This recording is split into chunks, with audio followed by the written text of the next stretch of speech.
Assalamualaikum warahmatullahi wabarakatuh. Alhamdulillahirabbil alamin, wassalatu wassalamu ala asyrafil anbiya'i wal mursalin sayyidina Muhammadin wa ala alihi wa sahbihi wa man tabi'a ila yaumiddin, amma ba'd. Al-Mukaramun yang kami hormati, pembina Yayasan Darussalam, pengurus dan pelaksana Yayasan Darussalam Ceweng, para ustadz, para ustadzah di lingkungan Yayasan Darussalam, baik Madrasah Diniyah, SD Nahwan Nur maupun di PAUD Rutaba Ummul Qura, serta para wali santri yang dirahmati Allah Subhanahu wa taala. Pada kesempatan kali ini kami mewakili pengurus Yayasan Darussalam akan menyampaikan beberapa hal tentang pembelajaran di lingkungan Yayasan Darussalam Ceweng ini kepada para orang tua wali santri agar pelaksanaan pembelajaran bisa sejalan dan bisa optimal walaupun dalam masa pandemi COVID-19 ini. Hadirin para wali santri yang dirahmati Allah SWT, yang pertama kami sampaikan bahwa pandemi COVID-19 ini merupakan musibah internasional. Walaupun di sana sini ada simpang siur tentang keberadaan COVID-19 ini, namun kita harus kami meyakini bahwa COVID-19 ini memang benar ada karena sejak awal COVID-19 ini beberapa rekan, teman sejawat saya pribadi sudah mengalami, bahkan yang pertama-tama meninggal di Jawa Timur, yang di Pare itu adalah teman seangkatan saya waktu CPNS-an di IAIN Kediri. Begitu juga ada teman kolega dulu satu pondok juga sudah pernah mengalami sampai harus menginap isolasi di rumah sakit sampai hampir 1 bulan. Begitu juga kenalan-kenalan ataupun bahkan pimpinan atau atasan yang juga mengalami COVID-19.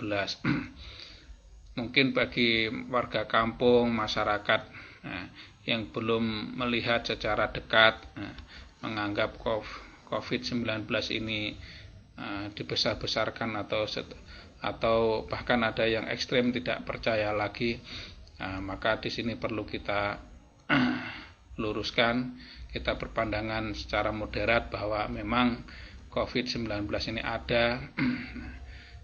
Kalaupun penyebabnya dari mana dan apakah karena ini buatan manusia atau yang lain-lainnya, itu hanya Allah SWT yang tahu. Tapi kita sebagai bagian daripada masyarakat, sebagai umat Islam harus menjaga kemaslahatan ini sehingga kita mengikuti aturan-aturan dari pemerintah supaya wabah ini tidak semakin membesar. Itu yang pertama yang perlu kami sampaikan. Kemudian yang kedua, berkenaan dengan pandemi ini, pemerintah memberikan kebijakan sekolah dari semua tingkatan masih berjalan secara online. Kemudian ada beberapa ada ketika melihat kondisi yang saat ini sudah relatif lebih landai penyebarannya, tapi yang harus diyakini masih lebih landai, tapi COVID ini masih belum selesai. Pemerintah di beberapa daerah sudah ada yang menerapkan sekolah secara tatap muka. Tapi yang harus diingat bahwa sekolah secara tatap muka itu hanya bagi sekolah-sekolah yang tingkat atas. Itu pun dalam perkembangannya ada peninjauan ulang karena di beberapa tempat ada klaster baru dari penyebaran COVID ini yang berasal dari sekolah yang sudah masuk itu. Karena itu kita dalam kondisi ini tetap mengikuti aturan kebijakan pemerintah setempat kita, dalam hal ini adalah Kabupaten Jombang, untuk dalam masalah masuk sekolah secara online.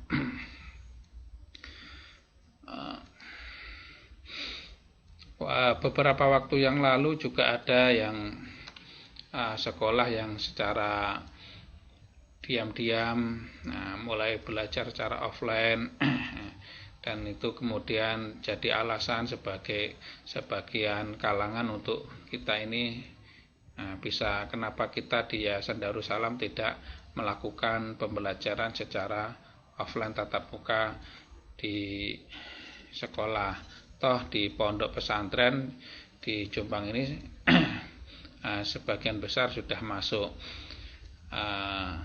Yang perlu kita perhatian bahwa pesantren itu berbeda dengan sekolah yang non pesantren. Kalau pesantren masuk di satu lingkungan dan kemudian di situ diisolasi, tidak ada keluar masuk dari santri, insya Allah lebih aman. Itu pun masih banyak pandangan yang masih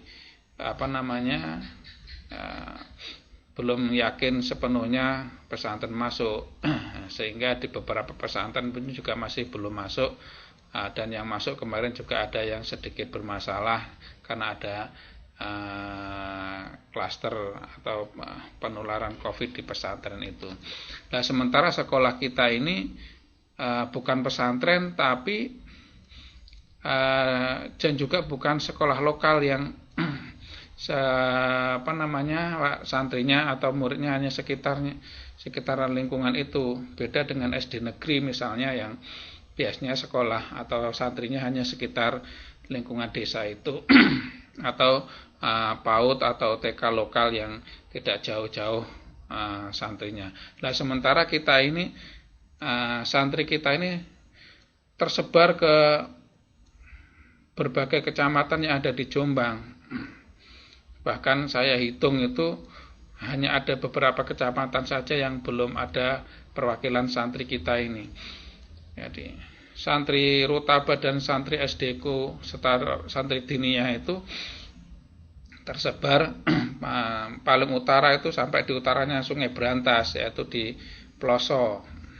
Ada yang dari sana setiap. Kemudian yang paling timur ada di Sumombito. Sumombito yang berbatasan dengan Mojoagung.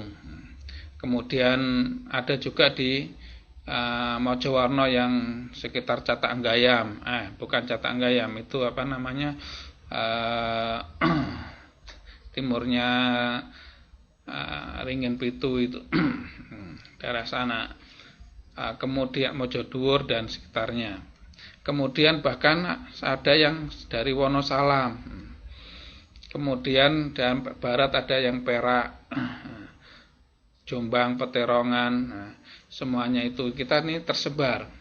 Kalau misalnya kita masukkan secara offline, masuk di sekelas setiap hari, para orang tua akan mengantarkan dan menjemput anak-anak kita dari berbagai kecamatan di wilayah Jombang ini, yang otomatis resistensi atau potensi penularannya akan lebih besar daripada yang hanya sekolah di sekitar saja ini. Jadi potensi penularan ketika kita masukkan sekolah secara tatap muka di kelas akan jauh lebih besar daripada sekolah-sekolah lain yang santrinya tidak merata di jauh-jauh itu. Mungkin sebagian dari kita tidak melihat atau melihat hanya bahwa anak-anak itu kan sehat dan penularannya kecil.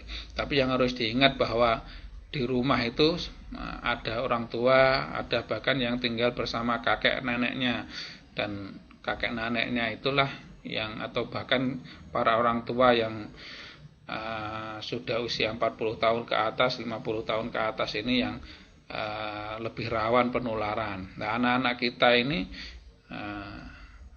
walaupun sehat di sekolah tapi bisa berpotensi menjadi karir, menjadi pembawa virus corona dan bisa menularkan yang ada di rumah ini. Makanya kita ini tidak berani untuk memasukkan anak-anak di sekolah selama COVID corona belum selesai atau belum dinyatakan selesai oleh pemerintah. Atau nanti ketika sudah ada kondisi aman yang bisa memungkinkan kita melaksanakan pembelajaran di sekolah. Kondisi ini memang berat ya, dan perasaan berat itu bukan hanya dirasakan oleh para orang tua. Para ustadz dan ustadzah itu juga merasa berat melakukan kegiatan-kegiatan pembelajaran yang belum pernah dilaksanakan sebelumnya. Mereka juga perlu pembelajaran latihan berhari-hari untuk menggunakan teknologi informasi dalam pembelajaran. Harus belajar membuat video, harus belajar macam-macam yang ininya. Seharian juga berkecimpung dengan HP, dan para ustadz dan ustadzah itu juga punya anak-anak seperti kita, para wali santri ini. Jadi pembelajaran secara online ini bukan keinginan pihak sekolah, bukan keinginan ustadzah, tapi ini adalah keterpaksaan yang kita jalani bersama. Dan marilah hal berat ini kita pikul bersama, kita bersama-sama menyadari bahwa ini adalah ujian dari Allah Subhanahu wa taala, dan kita senantiasa berdoa semoga wabah ini segera selesai sehingga anak-anak kita bisa segera belajar di sekolah. Amin ya rabbal alamin. Bapak dan Ibu wali santri yang dirahmati Allah Subhanahu wa taala, itu terkait dengan COVID-19 yang ada di kita, yang terkait dengan pembelajaran, kenapa kita harus online, dan kita tetap online sampai nanti menunggu kondisi membaik, menunggu kebijakan dari pemerintah daerah terhadap pembelajaran ini. Hal berikutnya yang ingin kami sampaikan adalah terkait dengan sistem pembelajaran di kita, di Yayasan Darussalam, khususnya di hafalan ini kita menggunakan metode tabarok. Pada waktu awal masuk dulu kami juga sudah pernah menyampaikan bahwa metode ini berbeda dengan metode yang lain, dan juga sebetulnya metode tabarok ini bukan satu-satunya metode yang ada dalam menghafal.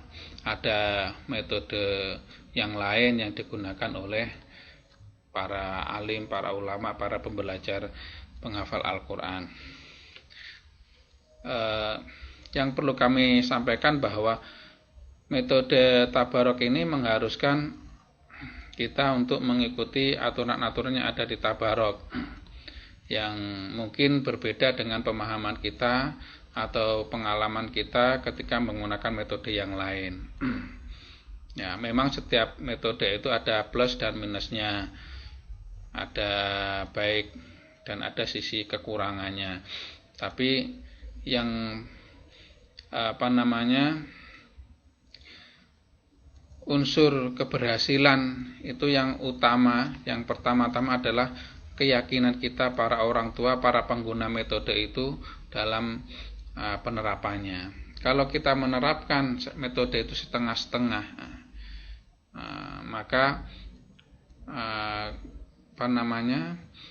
persentase keberhasilan akan berkurang. Nah, ini kita di sini menggunakan metode tabarok, dan metode tabarok itu ada beberapa hal yang prinsip yang berbeda ya daripada pembelajaran yang lain.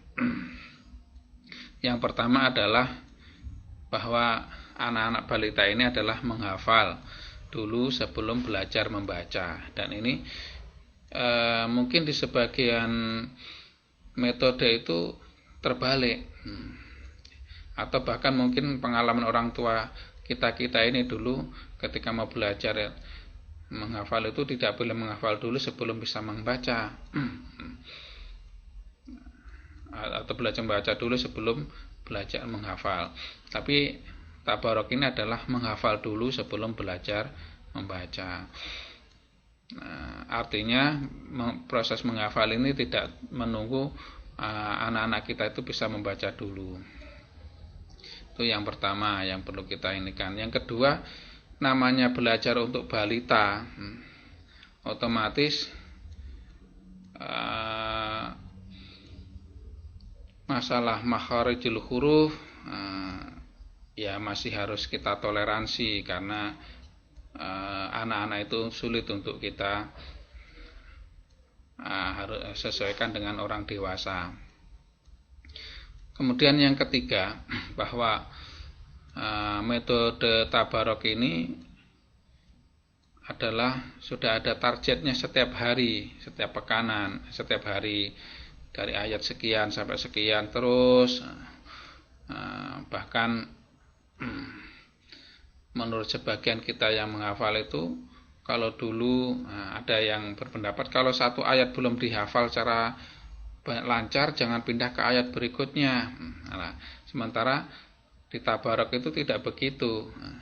Jadi di sekolah, karena kita ini bareng-bareng di sistemnya, maka mau nggak mau anak-anak itu sudah hafal target yang berikutnya akan harus pindah ke target berikutnya, ya. Sebelumnya target belum hafal, pindah ke berikutnya, dan sehingga kadang-kadang orang tua kita ini protes, anak saya an-naba belum hafal, belum ini mas, ini kok sudah pindah ke surat an-naziat belum hafal kok surat Abasa, dan ini kalau juz 30 kan misalnya, yang juz 29 juga begitu. Tapi ini proses ini seharusnya tuntas bagi kita yang ini, para wali santri hanya di tahun pertama di Yayasan Darussalam ini. Mudah-mudahan tahun kedua itu sudah bisa memahami dan bisa melihat hasilnya. Jadi kalau kadang-kadang kita memang kepondak-pondak anak kita belum hafal kok sudah pindah, itu kita istiqoh, kita percaya kepada pihak sekolah. Tabarok itu mengizinkan kita pindah hafalan sebelumnya belum tuntas dalam satu level itu. Insya Allah nanti dalam perjalanan waktu akan kita ulangi terus lagi. Kemudian ada ujian, kalau ternyata belum selesai atau belum tuntas, ya kita ulangi dari awal level dan seterusnya ini. Jadi ini yang harus kita sikapi bersama orang tua wali santri ini, bahwa para ustadz dan ustadzah inilah yang sudah kita training, ikutkan training di tabarok, yang waktu itu ada pelatihan, berapa kali pelatihan, para ustadzah itu yang sudah mendapatkan talaki secara langsung dari penemu atau pencetus metode tabarok ini, yaitu Syekh Kamil Al-Abuti. Artinya kita ini sementara ini kita mengikuti apa yang diinginkan oleh aturan di tabarok itu. Kalau kemudian kita sudah ada pengalaman, misalnya sebelumnya ada di tempat lain yang menggunakan metode lain, atau kita menjadi ustadz atau ustadzah Al-Quran yang metode yang lain, misalnya metode wafa atau metode apa yang kok berbeda dengan ini, maka kita mengikuti aturan dari tabarok. kita harapkan antara orang tua dan sekolah itu ada sinkronisasi itulah yang penting. Kalau tidak ada sinkronisasi, misalnya di sekolah begini, kemudian orang tua tidak mau mengikuti karena mengikuti pendapat yang dia yakini, karena mungkin berdasarkan metode yang lain. Nah, inilah yang mungkin menjadi penyebab ketidakberhasilan, karena akan ada tumpang tindih di situ. Pada semua metode itu nanti insya Allah ujungnya sama, yaitu ujungnya menghafal Al-Quran dengan baik, lancar, dengan tasheh, dengan makhraj huruf yang sesuai dengan standar. Cuma penekanan perbedaan itu adalah menghafalnya di depan atau di belakang, memperbaiki makhraj itu di depan atau di belakang, dan mana nanti sampai ke terakhir, mana yang diinikan, mana yang diakhirkan, mana yang didahulukan. Itu yang menjadikan perbedaan antara metode satu dengan metode lain, termasuk juga penggunaan hal-hal pendukung yang belum ada pada metode yang lainnya, dan seterusnya. Ini hal yang penting untuk kita pahami. Jadi Bapak dan Ibu ya rahimakumullah, itu 3 hal ya yang terkait dengan kondisi kita saat ini yang perlu kami sampaikan. Kita harapannya kita pertama menyadari bahwa kondisi pandemi corona ini adalah ketentuan dari Allah Subhanahu wa taala yang harus kita hadapi bersama, bahwa juga pihak kita, lembaga, yayasan, bahkan para ustadz dan ustadzah juga ingin segera sekolah ini masuk, tapi memang kondisinya belum memungkinkan, maka kita mengikuti apa yang diinginkan oleh pemerintah. Kemudian yang berikutnya yang terkait dengan pembelajaran metode tabarok,